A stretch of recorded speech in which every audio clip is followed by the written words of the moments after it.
Driving down the streets of Sioux Center, Iowa, there can be little question as to what the major industry is here.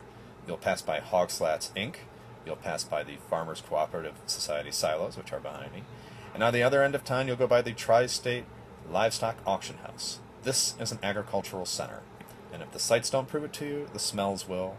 There can be afternoons here where the smell of manure is overpowering in the streets of Sioux Center, Iowa.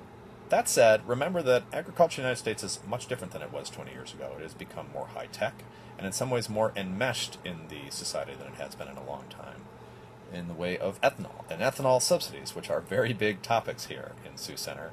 It's something that everybody talks about and cares about. Genetics and biogenetics are important here.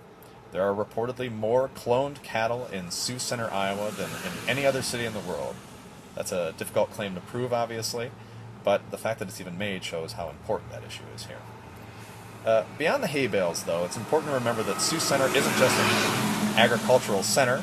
It is a rural community, and a tight-knit one at that.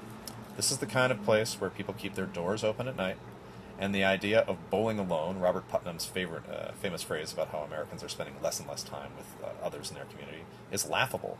People here will tell you that the idea of bowling alone is something they would love, but it just doesn't happen in Sioux Center, Iowa.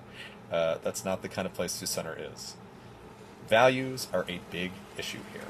This is a heavily conservative and a Christian community, and it is proudly such. It likes to say that it is. That means, as 2008 progresses, you're going to see issues like abortion matter here, and issues like faith-based initiatives and gay marriage be important here.